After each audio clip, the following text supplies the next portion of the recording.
fruit pastes, etc. To make Angelica paste. Take the youngest and most pithy Angelica you can get, boil it very tender, and drain and press out all the water you possibly can. Then beat it in a mortar to as fine a paste as may be, and rub it through a sieve. Next day dry it over a fire, and to every pound of this paste take 1 pound of fine sugar in fine powder. When your paste is hot, put in the sugar, stirring it over a gentle fire till it is well incorporated. When so done, drop it on plates, long or round as you think proper. Dust it a little and put it into the stove to dry. To make apricot paste. Take any quantity of apricots very ripe, peel, stone and cut them small. Put them in a deep earthen pan, then take a large and deep kettle, fill it with water, and place in it the earthen pan in which the apricots are. Boil them thus, what is called balneo Maria. When they have well boiled thus, and thrown off their juice, take them off and pour them in a sieve to drain. When they are well drained, take a horsehair sieve very open, strain them well, after which put them in a preserving pan on the fire to dry them a little. When you see they begin to make a thick paste, take them off, have a pair of scales, and weigh 1.5 pounds of very fine sifted sugar, pounded in powder to every pound of fruit. Put the whole again into a preserving pan, set it on the fire, keeping continually stirring it with a spoon till you see the sugar is well mixed with the apricots. Take notice they must not boil, for then the sugar would melt too much. When that is done, put this paste in your tin moulds and place them upon tin plates in the stove. When they have got a good crust on the top, turn them to make them take one also at bottom. Then after your paste is very firm, take a little knife and pass it all round the moulds to make them quit the paste, which then put on a sieve in the stove to make it crust by the sides. When the crust is well formed, take them off and put them in boxes or anything you may think proper to keep them in for use. Another way to make apricot paste. Boil some apricots that are full ripe to a pulp, and rub the fine of it through a sieve. To every pound of pulp take 1 pound 2 ounces of fine sugar, beaten to a very fine powder. Heat well your paste, and by degrees put in your sugar. When all is in, give it a thorough heat over the fire, taking care not to let it boil. Then take it off and scrape it all to one side of the pan. Let it cool a little, then lay it out on plates in what form you please. Then dust them and put them into the stove to dry. To make paste of green apricots. Take the down off, which is done by making a lye with 5 or 6 handfuls of green wood ashes, sifted and boiled till the water is quite sleek and smooth to the fingers. Put in the apricots. Let them soak till the down comes off easily. Stir the ashes pretty often to keep it from settling at bottom. Take the pot off the fire to clean the fruit, and throw in fresh water as they are doing. Then boil them in the fresh water till they are tender enough to sift, and boil the juice till it comes to a good consistence, stirring it continually for fear it should burn. Weigh an equal quantity of fruit and sugar, and mix them well together off the fire. Put them in moulds directly, and dry them as before. To make cherry paste. Take 2 pounds of morello cherries, stone them, press out the juice, dry them in a pan and mash them over a fire. Then weigh them and take their weight in sugar beaten very fine. Heat them over a fire till the sugar is well mixed, then dress them on plates or glasses. Dust them when cold and put them into a stove to dry. To make gooseberry paste. Take the gooseberries when full grown, wash and put them into your preserving pan with as much spring water as will cover them. Boil them all to a mummy and strew them on a hair sieve over an earthen pot or pan. Then press out all the juice. To every pound of paste take 1 pound 2 ounces of sugar. Boil it till it cracks.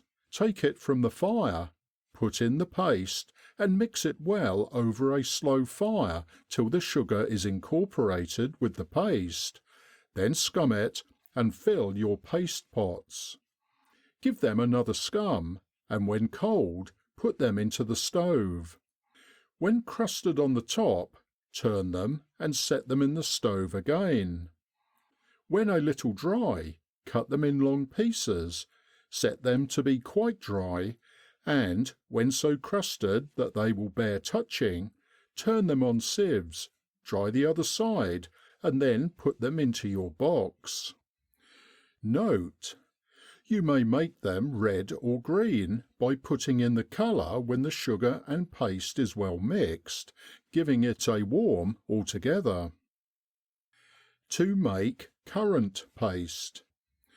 Wash your currants well, put them into your preserving pan, bruise them, and with a little water boil them to a pulp. Then press out the juice, and to every pound take 20 ounces of loaf sugar.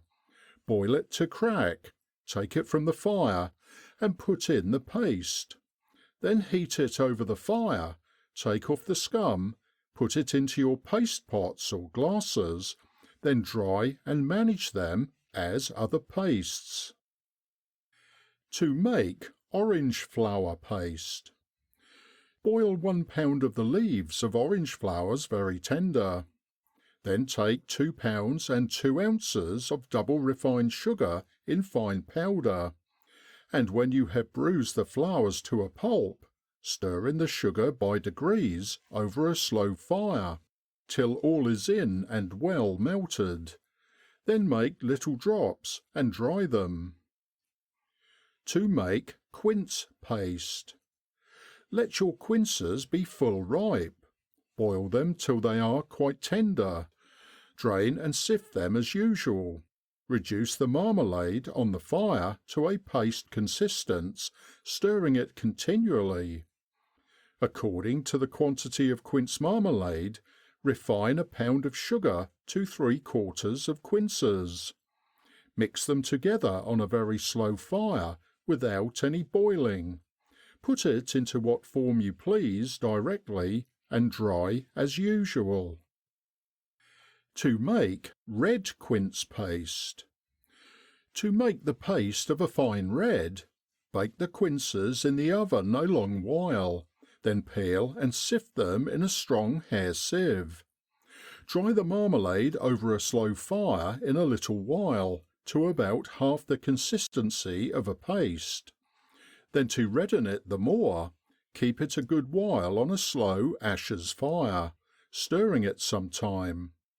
And to add further to its redness, put a little steeped cochineal and reduce it on a slow fire to a thick paste, that is, when it loosens from the pan. Put as much sugar as marmalade or paste, soak it a little while on the fire, and let it cool just enough to work it well with the hands. To make plum paste. Take any sort of plums you please, put a pan of water on the fire. When it boils, put your plums in. Let them soak till you see they loosen their skin. Then take them off, strain them through a sieve, and put them into a pan over the fire to make them throw off their water. keeping stirring them till you see your paste is a little thick. Take them off and proceed as directed for apricots. To make peach paste. Take any quantity of peaches, cut them small in an earthen pot, and do precisely as before. To make lemon and citron paste. Cut off the hard knobs at both ends, core them through and through. Boil them in water till they are tender. Take them out and put them into cold water a moment. Drain them by pressing them in a linen cloth to get the water out, then pound and sift them. Upon a quarter of a pound of marmalade, put half a pound of clarified sugar. Simmer it a while together to mix, stirring it continually, and proceed as with the other.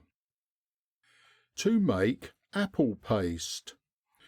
Take what quantity of golden pippins you think proper, which boil whole in a pan of water without paring them.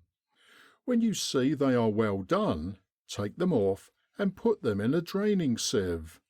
Then take a horsehair sieve, very open, and strain them through. When that is done, put them in the preserving pan and proceed as directed for apricots. To make fine puff paste. To every pound of flour, put 1 pound of butter and the yolk of an egg. First take a quarter of a pound of the butter and rub it in finely with the flour.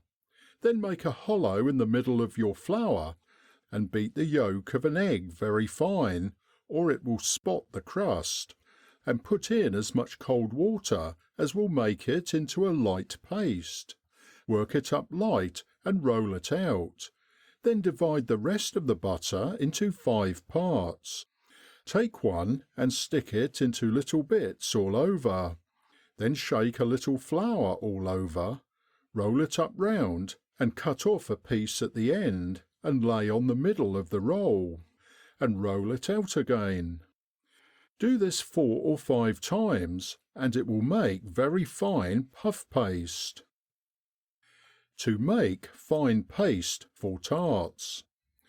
Take a pound of flour, a pound of loaf sugar, beat fine, and a pound of butter, work it up all together, do not roll it, but beat it well with the rolling pin for half an hour, folding it up and beating it out again, then roll out little pieces as you want for your tarts. To make paste for patty pans. Take a pound of fine flour, a spoonful of sugar, 3/4 of a pound of good butter, rub it all into your flour, then take the yolks of 2 eggs, the white of 1, as much water as will wet it, beat them and pour it into the flour, and work it all together. Then roll it out thin, and it will rise in baking. To make paste for a pasty. Lay down a peck of flour, work it up with 6 pound of butter and 4 eggs, and make it into a stiff paste with cold water. To make spun paste. Take either apples, peaches, apricots or plums. Put them in a pan of water on the fire and do them as before directed.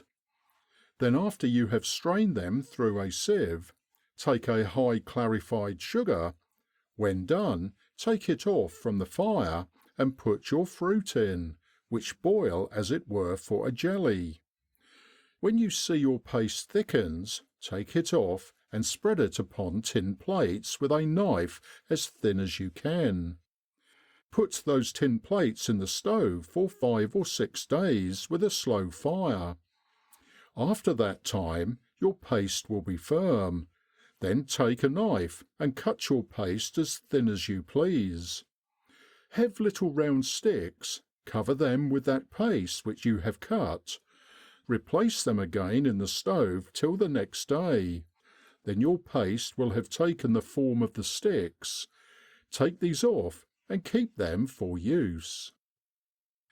To make royal paste.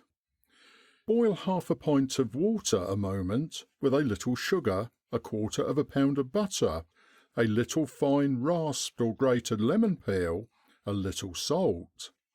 Put flour to it by little and little to mix it well and pretty thick. Turn and stir it continually on the fire until it quits the pan. Take it off, and while it is warm put eggs to it one by one. Mix it well and put eggs until it is come to the consistency of a paste and sticks to the fingers. To make queen paste is made after the same manner as the last, except you are to use cream instead of water. It will have a richer taste, but will not be so light. To make paste Spanish fashion. Make a hole in the middle of the flour, put salt to it and an equal quantity of butter and fresh hog's lard.